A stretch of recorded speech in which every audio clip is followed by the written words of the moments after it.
Well, many thanks for staying with us. And in case you're joining us right now, you're just in time for the big conversation here on KTN Prime. We're talking matters election preparedness and whether indeed the electoral body chaired by Mr. Erastus Edun Ethekon is ready for the upcoming by-election. More specifically, in Olkalau, Nyandarua County by-election that will be held on Thursday, July the 16th. We saw campaigns coming to an end yesterday at 6 p.m.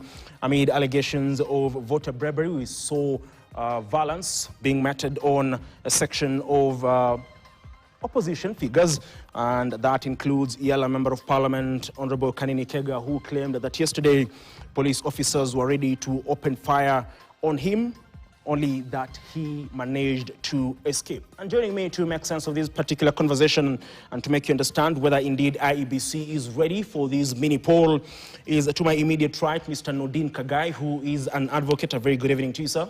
Thank you for having me. Good evening. Always a pleasure. Next to Mr. Nordin Khagai is Mr. Steve Ogutu. Very good evening to you, Steve. Good evening to you, Ian. Thank you. Now, last but not least is Mr. Michael Agwenda. Very good evening to you, sir. Good evening to you and our viewers. It's nice to be here today. Thank you.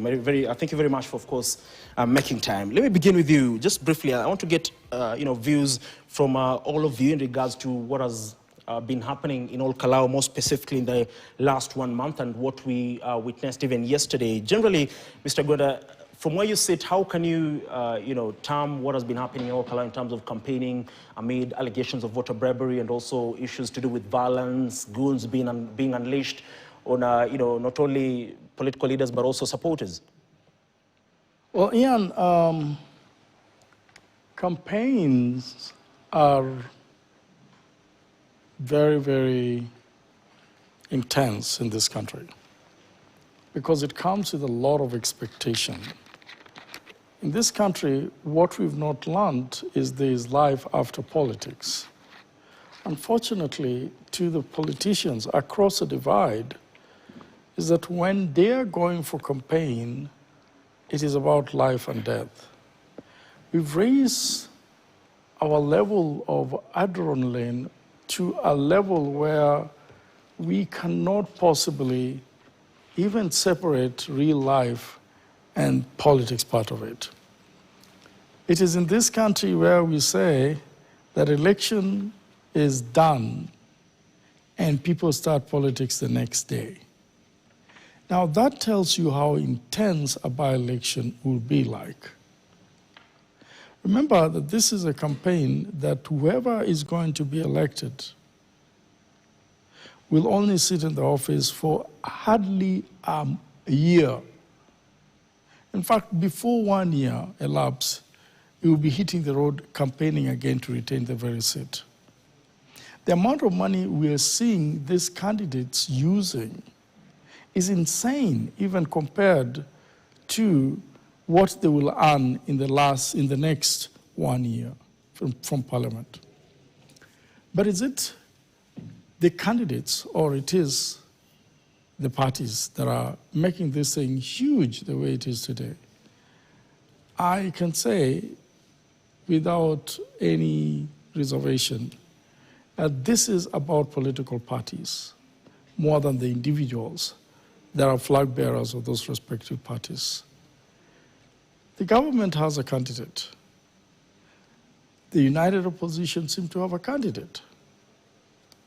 Now it is a war between the government and the united opposition, not even about the candidates themselves. That means they're leaving nothing to chance. Everything will be put on the table so that either the government wins or the united opposition wins.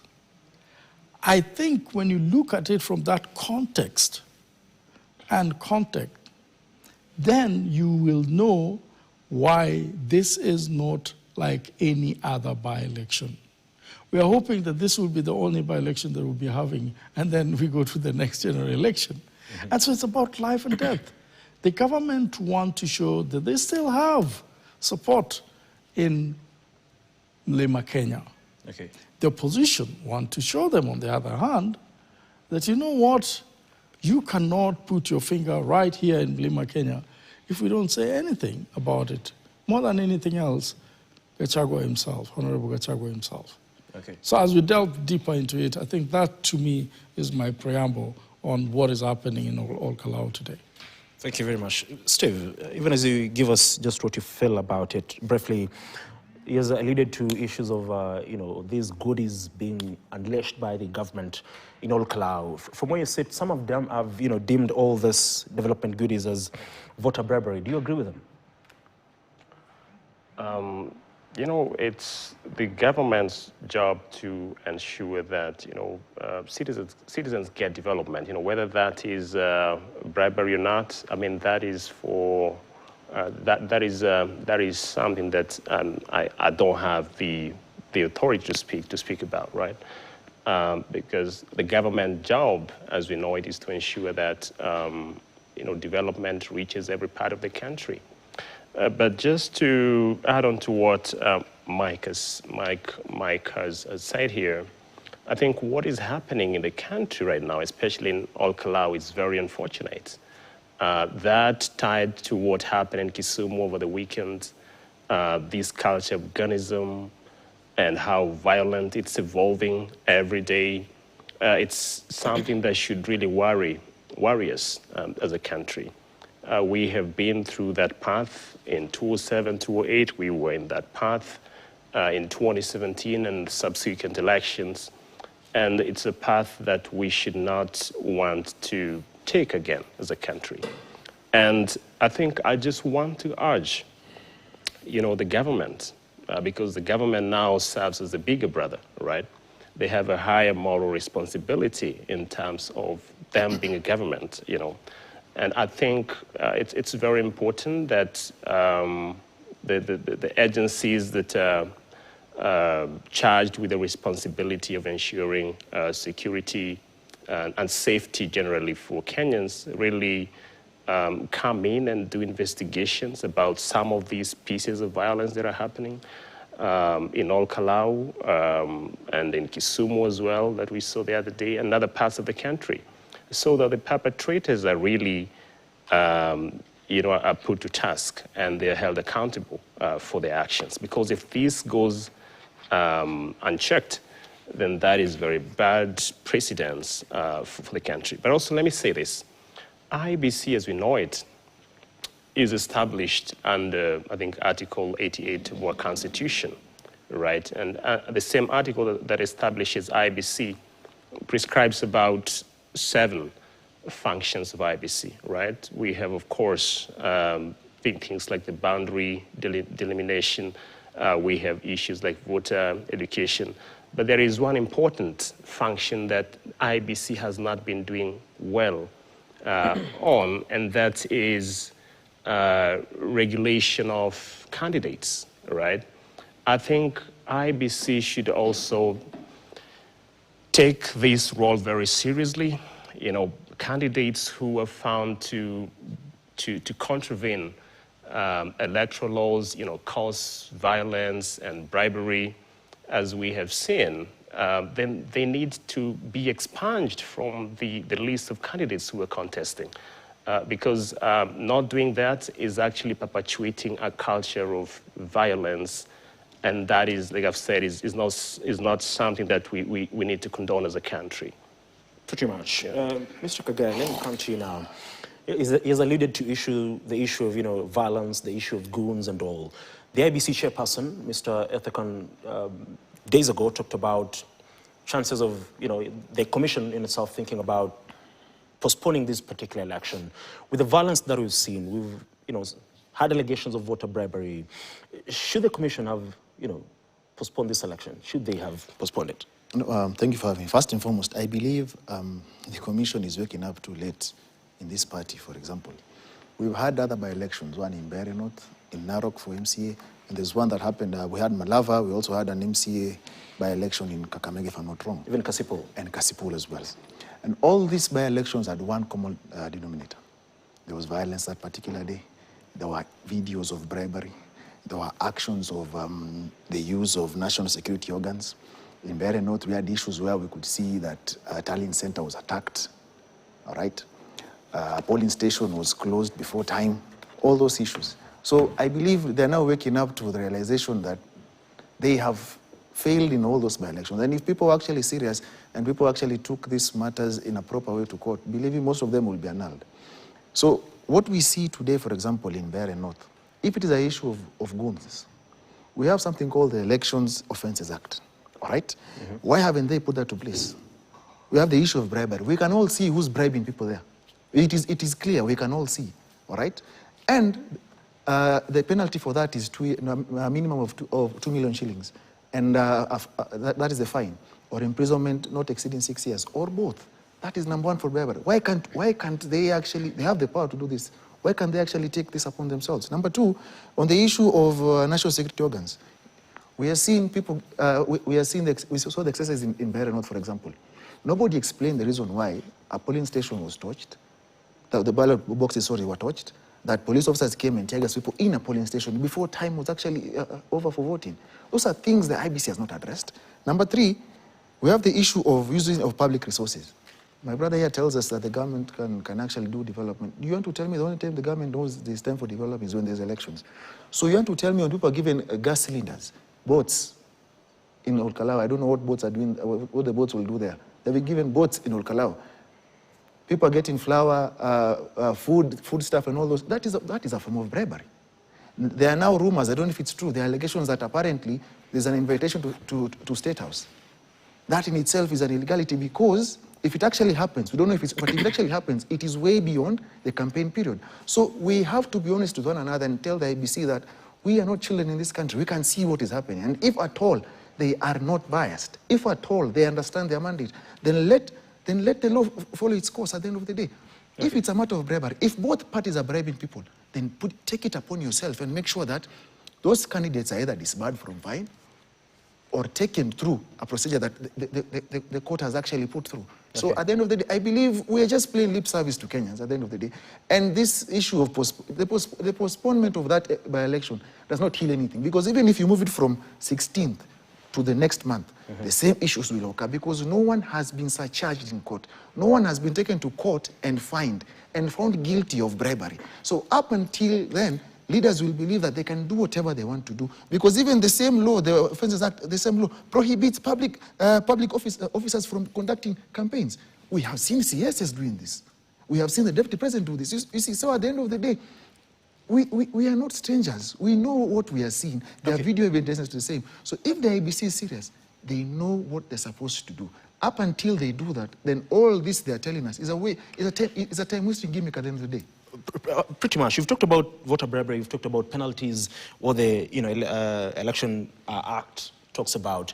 The IEBC last week, of course, fined KPPD MP Wanjiku Muya 1.5 million Kenya shillings in relations to contravening election laws. And that particular IEBC committee, which is chaired by Mr. Lutalala Mukwana, today also had a lot to say in regards to what Nakuru Townist MP David Gikaria was being accused of, and that is a financial inducement in that particular by-election. I want us to listen to what Mr. Lutalala Mukwana, who is an IBC commissioner and the chairperson of the IBC Code of Conduct Enforcement Committee, had to say in regards to, first of all, the issue of buying of identification cards.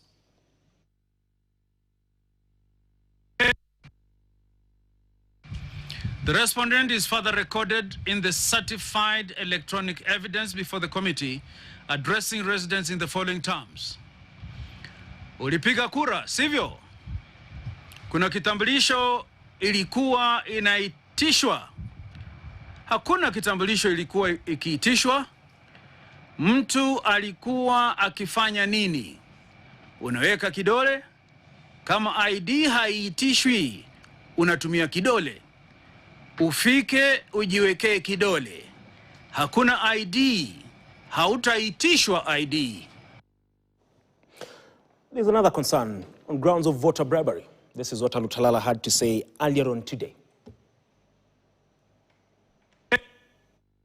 Failure to comply with these orders will attract further sanctions that will include, but will not be limited, to barring the Honorable David Gikaria from participating in any further electoral activity conducted and supervised by this commission.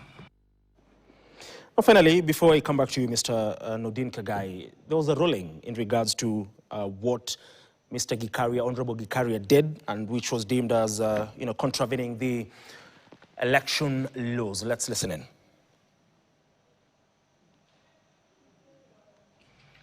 The respondent is recorded in his own voice addressing the rally in the following terms.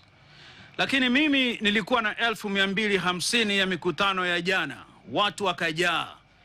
I had to go home and get another 800,000. Jana peke yake hapa kwenu nilitumia 1,200,000. Si niliwaambia mimi nimepewa 250,000? Hiyo ni ya jana, si ndio? Leo nimepewa another 250,000. On a plain reading, the respondent states that he disbursed. The word nilitumia means I used or I spent a total of Kenya shillings 1.2 million at the rally the previous day alone. Of course, Honorable Gikaria was fined 2.5 million Kenya shillings, Mr. Nordin Khagai.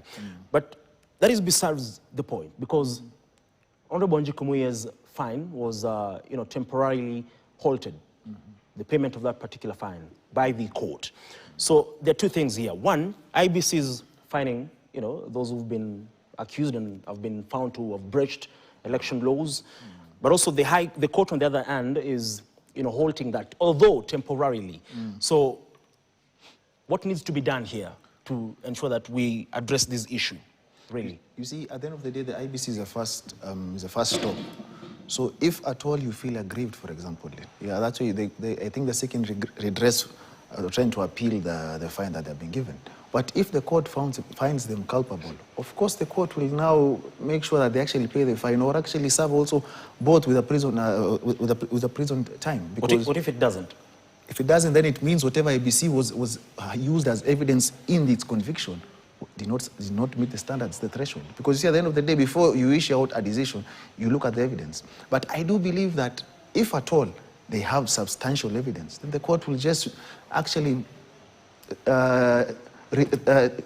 restate what the IBC has done. But be that as it may, I believe that we have come of age and we need to punish election offenses, because this reminds me of back in the day, the ANC, before Mandela came. And when he used to say something, that when they were the young people in ANC, they found that ANC was fighting for independence through letters. And so they decided to pick up arms. I'm not saying the IBC to pick up arms. All I'm saying is IBC must be firm so as to make sure that these individuals that are found culpable, that are potential customers to them, should always make sure that they actually pay those fines or even serve an imprisonment, because we have to form a form of deterrence. We have to put a standard so that we protect our elections. Because what value do we have as a country for me to wake up in the morning, exercise my rights, then you hear a member of parliament saying that you can go and actually vote. Do you know what he actually tells them? That is interfering with the voting. That means that actually they're actually lenient to him, because the fine is 1 million, not exceeding 1 million, and a prison sentence of 6 years. So they're actually very lenient to him when the fine is not exceeding?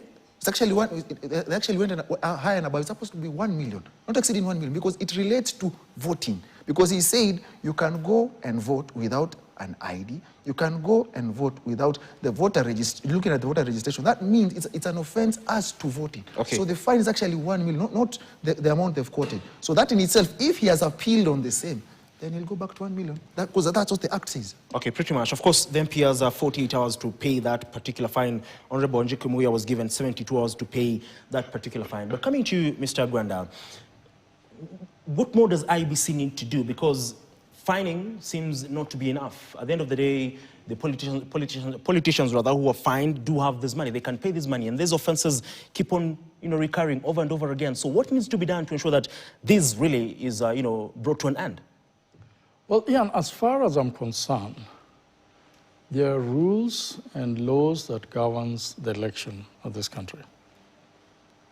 There are also responsibilities put on IBC to monitor, to observe, to create an environment of free and fair election, to get and to announce the winner, depending on who has been voted for by the majority, and also to look at impropriety and injustices that are meted against either the voter or the candidates themselves. To that extent, they have a lot of work in their hand. But the question has always been raised as to whether IEBC has the capacity. And forget about now. A by-election, the focus is in mostly one specific constituency or ward or county. But when we are having a general election, IEBC do not have the resources, neither the capability, or the presence of their staff in all the constituencies to an extent where they can monitor and be able to control what is going on. Remember that majority of the people that work for IEBC during electioneering time are people that have been hired on a temporary basis other than the returning officer and some few staff, and the commissioners for that reason. Now imagine when there's an election, presidential election, senatorial election, gubernatorial, we have MPs and we have a county assembly representative all over the country. It is practically impossible. IEBC must now start engaging with other partners to be able to at least bring these injustices and the abnormalities of electioneering process to book. They need to work very closely with the office of the DPP. They need to work very, very closely with the office of DCI. They need to work very closely with the office of NSIS.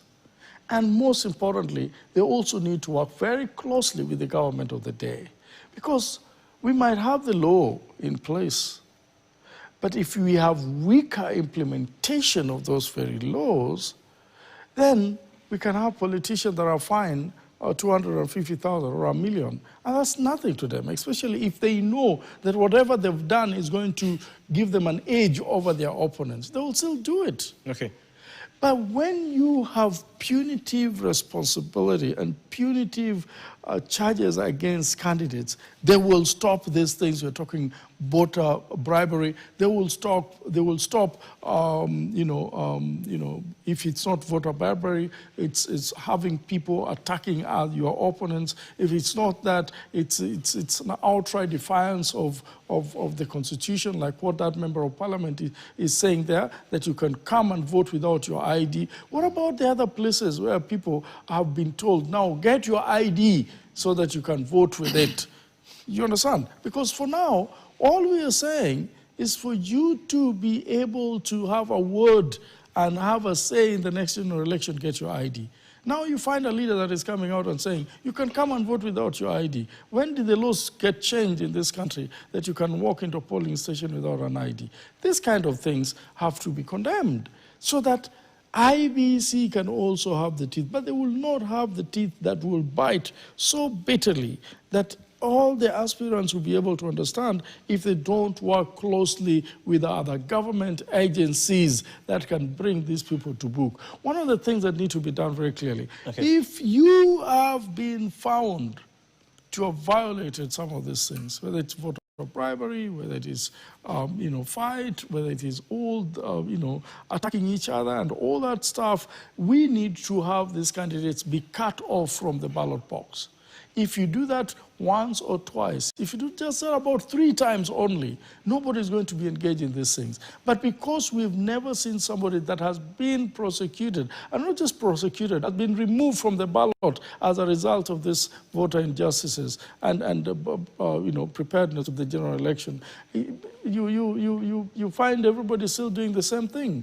It's just like, I know there are rules there, I can violate them, but it won't amount to much as far as I'm concerned. And as a result of that, I'll continue doing all this mayhem to other people and cause an environment that is practically difficult for people to come out and vote. And I think some of this, violence that we've been seeing in some of these places, actually, if they are not careful, it's counterproductive to the electorates themselves, no, I mean to the candidates themselves. Because if you make it so violent and you make it so unfriendly, people will not wake up to vote, and we'll have these issue of voter apathy in the next general election that we'll not be able to even to deal around with. We need to know that even as a president is expecting votes, he must also know that in an environment where people are able to wake up every morning, they should not be threatened. And for that reason, the National Police Service really need to do their job. Need to do their job well so that people feel like, I want to wake up like Githeri man very early in the morning and carry a Githeri and go to the polling station, knowing that I will not be thrown out by some individuals that will come and start throwing votes. And that is to all the candidates, regardless of their position, because they need these guys to come out and vote. Pretty much. And of course, Wakili Nordin Khagai will correct me if I'm wrong, because rather Section 72 of the Elections Act talks about disqualification. They say a candidate can be barred from contesting for 5 years under that particular section. But you've talked about the agencies responsible. We have the IBC, we have the ODPP, we have ESCC, we have the NCAC, and they need to come together for them to ensure that they deal with this issue once and for all. For example, today we saw them in a press conference, all together, brought together, but there are accusations in regards to only backing but no teeth to bite, not only in regards to IBC but also agencies like NCIC. Is it just an issue of optics, for example, what happened today? But when it comes to enforcement, then that is where, the rubber meets the road and no stern action is taken. That is why we are, we're seeing these actions being repeated again and again, because like you said, we saw presidencies being set in Malava, in Kasipul, in Bere North, but we're witnessing the same things, and the commission has not really, solved these issues. It worries me and it bothers me that if it continues this way, then we might have a very difficult environment in 2027 general election. You don't want to create fear to the electorates to come out and vote. And I think sometimes we allow politicians to be too powerful for government institutions even to do their work. I really think that the government needs to take their role very, very seriously. And I'm not saying that they're not taking their role very, very seriously, but from what we've seen during this by-election, if we leave it to continue like this, we will have a huge voter apathy to all the candidates that are out there, and more than anything else for a presidential candidate in this country, and of course the incumbent presidency, because he needs everybody to come and vote. He will not want people to stay at home because they fear that they will be stoned, or somebody will come with machetes and come with rungus to kick them out of the polling station. If that's what we're going to see, then I really think the IG, the Inspector General of Police really need to come out and say, look, even if you've been elected, but you actually violated the Election Act, you can still be pulled out and be taken to court and be charged for that reason.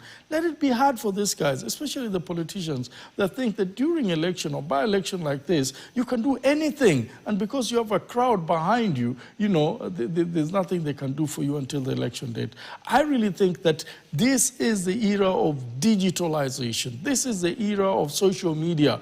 If you want evidence, you don't have to go very far. Okay. The evidence will be out there, and you can find it in real time, because some of these people are also, on live on YouTube or in many, many other places. Let's have all these agencies not just do a press statement, but let's have them go out there and make sure that they show an example that 2027 will be different. And if you did this, or if you did this and it's against the Election Act, you'll be in for it.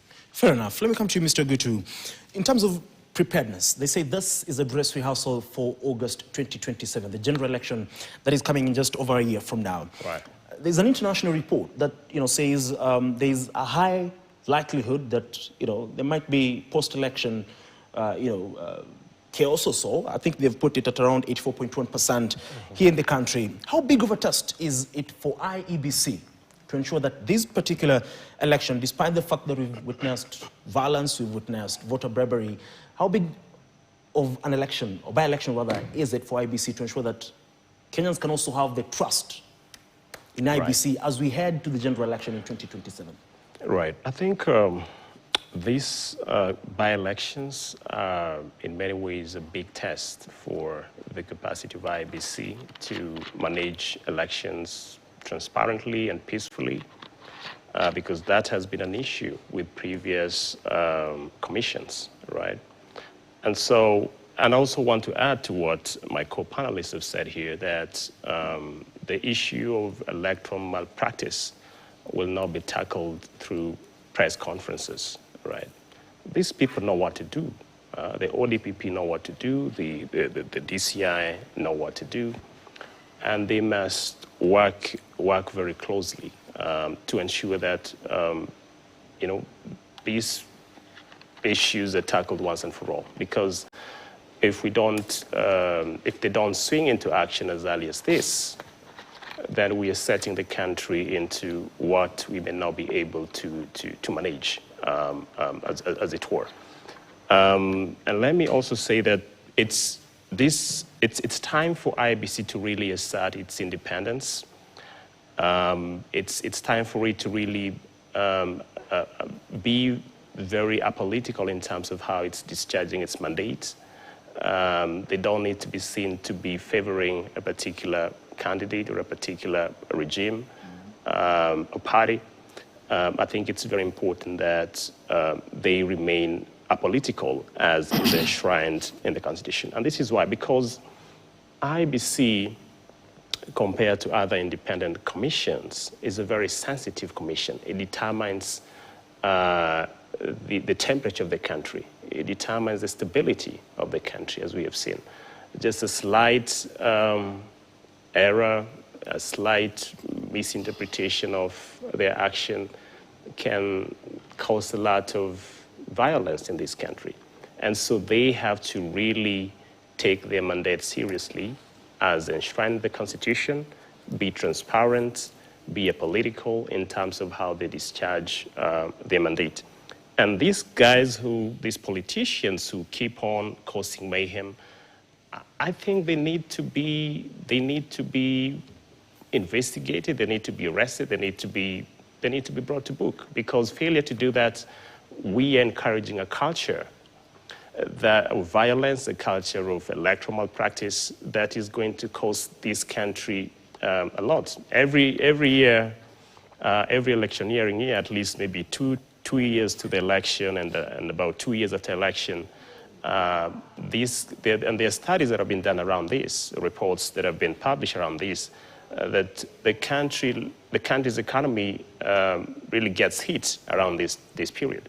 So it means investors sometimes have to flee off because of fear of electoral violence. It means then that people lose their jobs and livelihoods, and that is not that is a cost that I don't think Kenyans should pay just for the sake of a few individuals who the system is unable to is choosing not to deal with. I think those are things that should be taken very seriously if we want to make good progress as a country.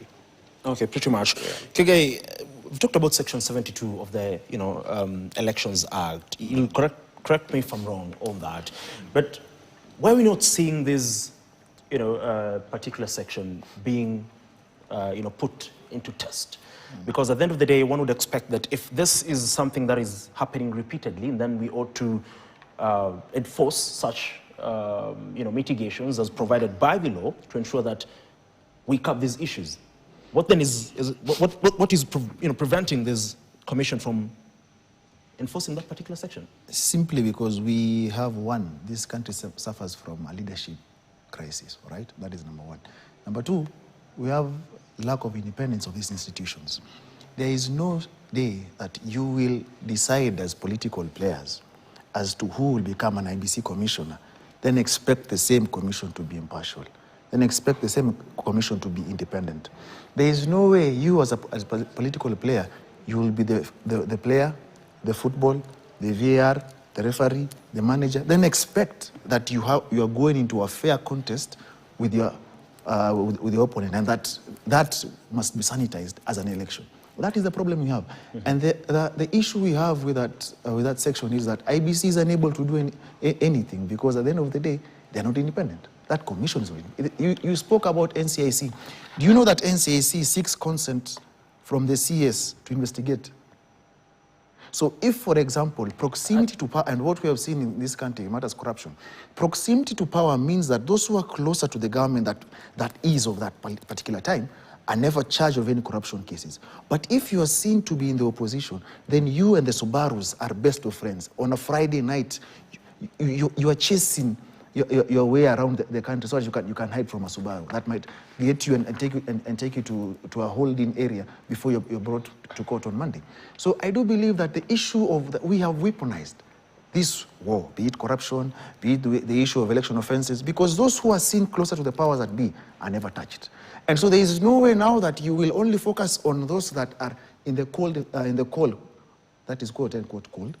So it puts the IBC in a very weird situation. Okay. They can see offenses, as he rightfully tells you. We're in a digital era. We can see bribery. We can see election violence. We can see goons marading around with batons. That is voter suppression. It even happened in Kasipul. So when you see all this and they tell you that they are investigating, what are you investigating?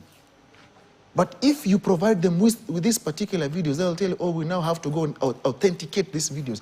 That is the language. So it tells you that there is no goodwill to actually have this IBC run its mandate, to actually surcharge. And I dare say, the day you see a political player arraigned in court, because IBC through the High Court can actually have someone arraigned in court, charged, imprisoned, or plus fined.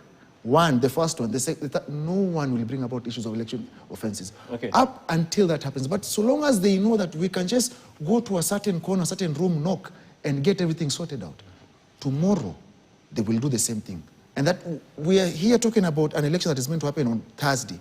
We hope it goes well. But if things don't change, which I don't see things changing overnight, you will see the same things we're talking about Kasipul, Malava, Narok, and Mbeere North are bound to replicate themselves. I just saw the letter from the DCP leader. He's now crying foul and he's saying, you know what? ABCD is being planned. And if that is true, for example, then it tells you that we are heading the wrong way. Then IBC will come out here with a strong statement to give us a strong statement that means absolutely nothing without actions. Okay, pretty much. But let me also just add on briefly, something. kindly. Yes.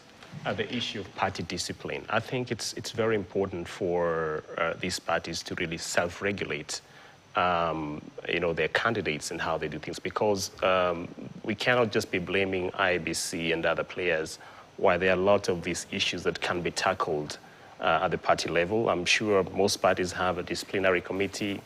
Why would you let a member of your party or your candidate to go and cause mayhem, which is publicly recorded, and then you don't take action? I think when you're talking about this electoral discipline and hygiene, good hygiene, it needs to start at the party level, and parties really must act as envisaged, and the parties, the political parties act that establishes the office of the political parties registrar, that also has a responsibility to regulate a lot of these political parties that are going overboard during these kind of campaigns.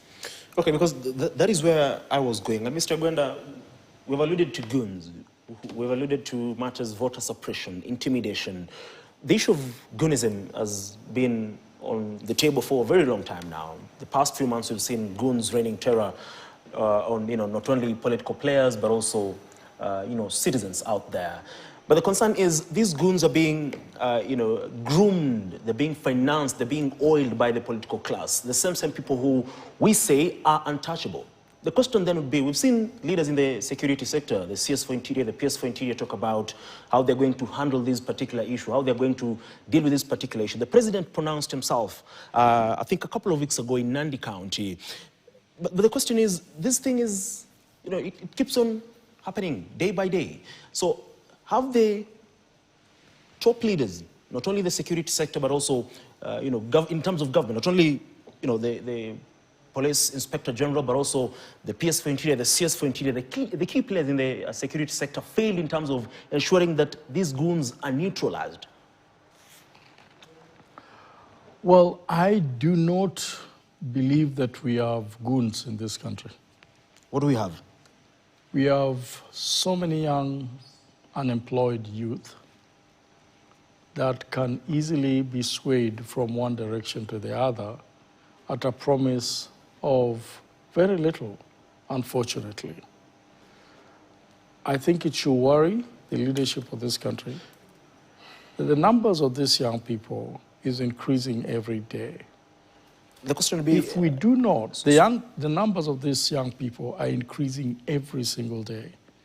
If you look at what the number of young people that were involved in this kind of engagement by politicians in 2007, in 2013, in 2017, 2022, and now running to 2027, we are seeing more young people, and it is across the country. It is not only prone to a certain area.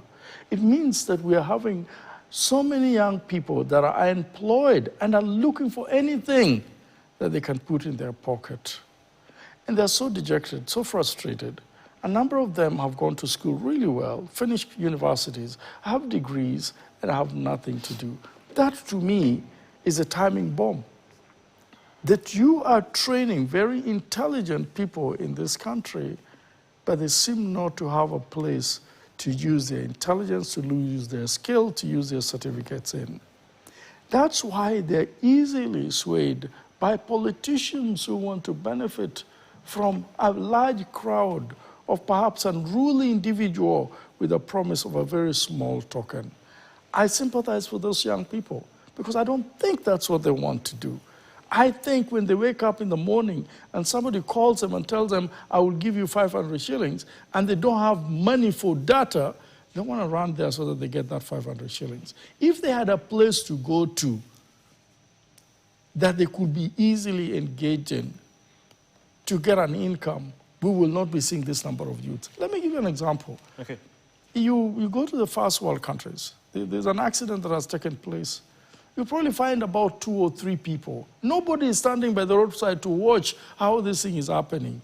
When you have an accident in this country, within 2 minutes, you have so many people that are standing there, and you're wondering, but I thought you could have been headed in some direction. Why are we all here? Suddenly 100 people are there trying to help the policemen how to control the traffic and how to do all manner of things. It means we seem to be having a country where only few are having gainful employment and gainful engagement. Now, that's a problem. I don't look at these guys and condemn them as youth, as goons. No. I don't even want to call them goons because they are not. Some of those people are very innocent young men that have just finished school. And just by their aura of the clamor and the promise of this money, they get out there. Mr. Gwenda, one would wonder, one would rather ask, would you term someone who is carrying a bow and an arrow as someone who's innocent, someone who's being used? And the other question would be,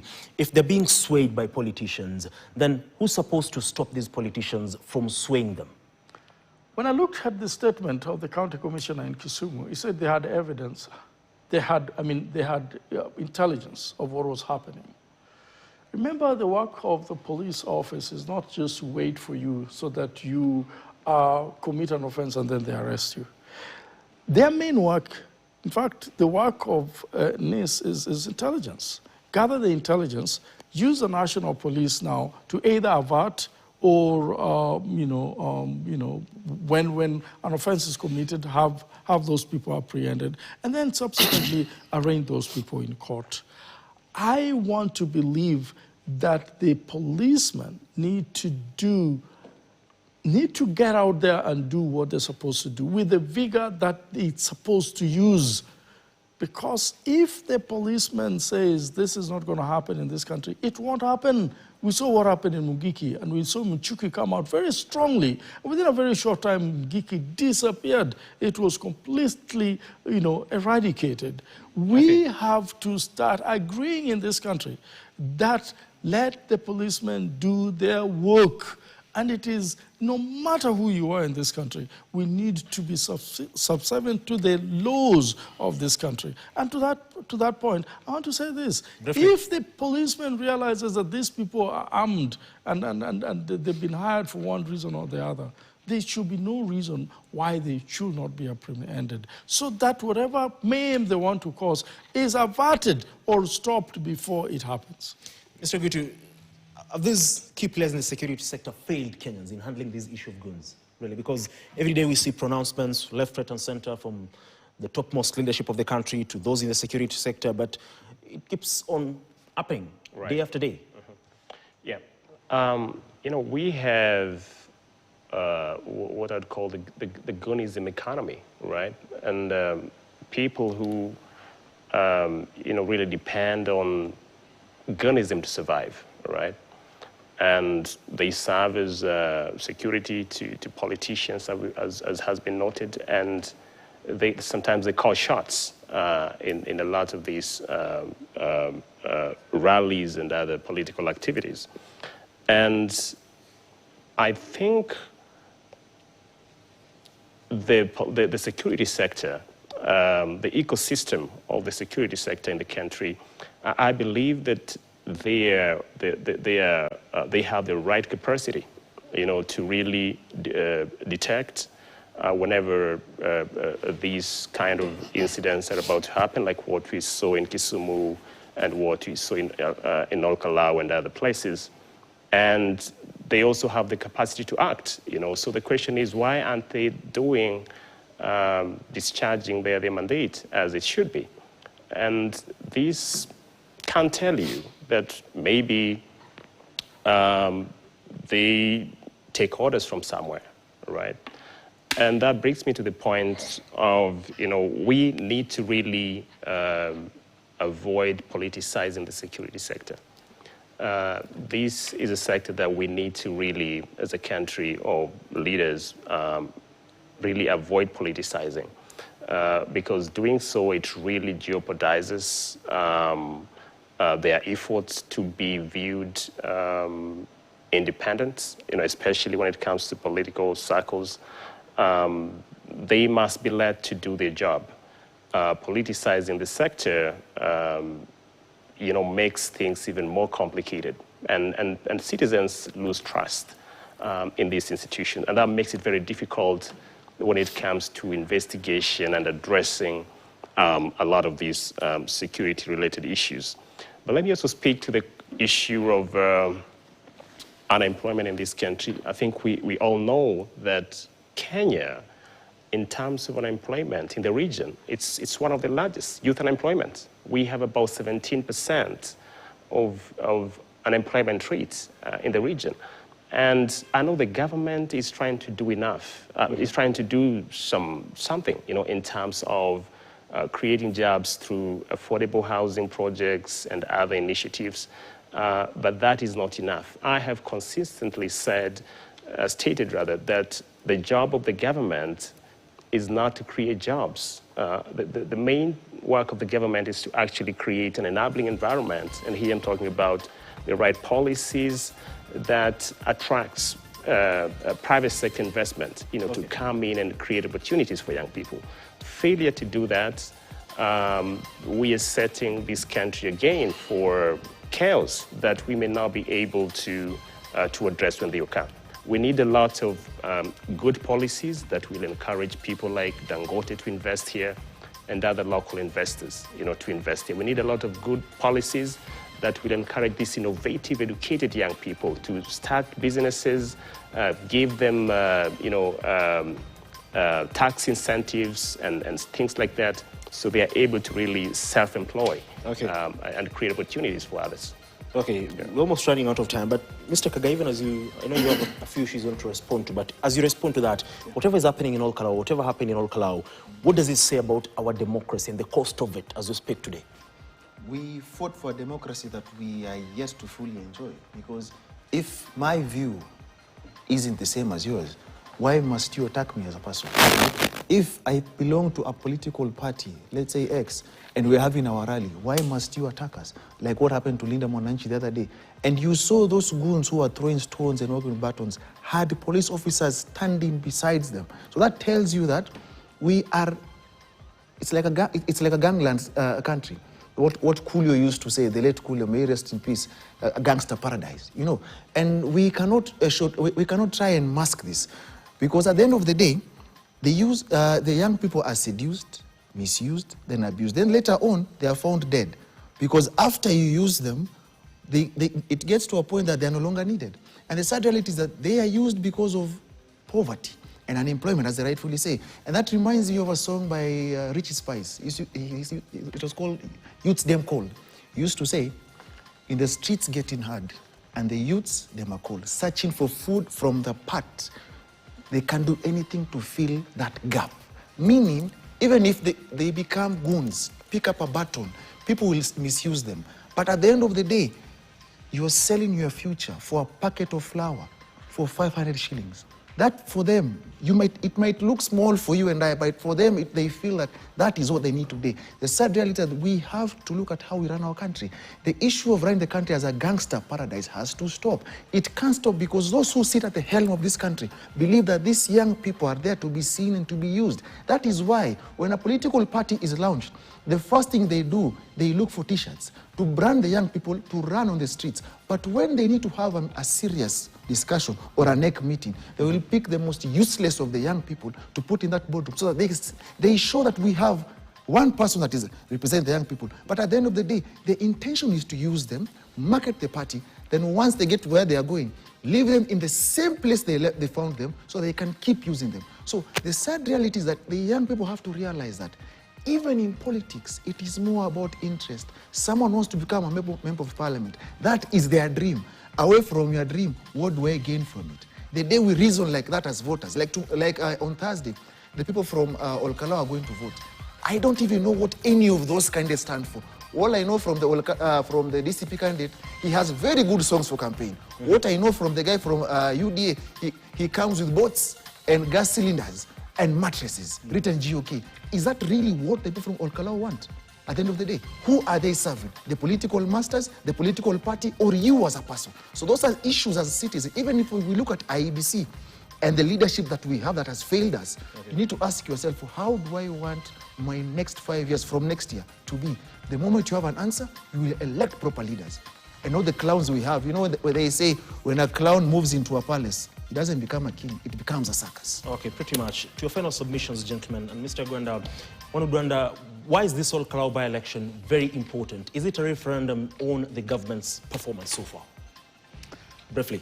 However we want to look at it, it is very important because the opposition want to, united opposition so-called, want to prove a point. The government also want to let the whole world know that they still have a substantial vote against the tradition that has been taking place in Mount Kenya region. And therefore, for that reason, it's a very stiff competition. And before we leave the cast, I just want to wish both candidates the best of luck and let the best and popular candidate win. And I pray that whoever loses in this campaign will be able to shake hand with whoever wins, and then they can move Olkalau to the next level without, all this animosity. And please, let's make it peaceful. Election is over now. I know now is a moment when they're training their agents and putting up, all the logistics on the D-Day. But I pray that they will make it so peaceful that everybody, even the older people, will come to vote so that we can have this democracy be realized in the ballot box. Pretty much. Mr. Gitu, as you give me your final submissions. Yeah, I think this is, it's going to be a big test for IBC. It's going to be a big test for NCIC. I know they just have a new commission that was inaugurated about a month or so ago. And IBC must really live up to the spirit, and the letter of the Constitution that establishes IBC, Article 88 of the Constitution. They must discharge their mandate in a political manner, transparent, and they must rein in, especially implement their function on regulation of candidates. Ensure that those who violate certain electoral codes are penalized and penalized objectively, without being attaching politics to it. And let me say this, as we head towards 2027 elections, I want to urge young people, they need to really, let's come out there, vie for these positions, right from the MCA to the highest level, because the future of this country, the present and the future of this country is in our hands, and we have to really be active citizens. Let's go to vote when that time comes and vote the right candidates, vote the right leaders, that will help get the best country we want for posterity. Thank you. Khagai, briefly. All I'll say is that the IBC needs to wake up and to be firm, because it holds the aspirations and dreams of the future of the country and the future. So at the end of the day, no amount of blame games or shifting of blames will work. Because at the end of the day, there is one thing that the great Vladimir Putin used to say: if you're ugly, you're ugly. Don't blame the mirror. So IBC must understand that. If you're failing your duties, you're failing. Do not blame the mirror. Pretty much. Thank you very much, Mr. Khagai, Mr. Gut, and Mr. Gwenda, for making time to be with us this particular evening. Always a pleasure having you gentlemen around. That was a conversation in regards to IBC and its preparedness ahead of the Thursday by-election in Ol-Kalou constituency. All eyes on IBC on whether it will conduct a free and fair polls, as eyes will now be turning to 2027 and how credible that particular polls will be based on what will happen on a Thursday in Ol-Kalou. Be sure to, of course, get a 360 coverage in regards to that particular by-election here on KTN. For now, have a great night ahead. See you again next time. And like always, God bless.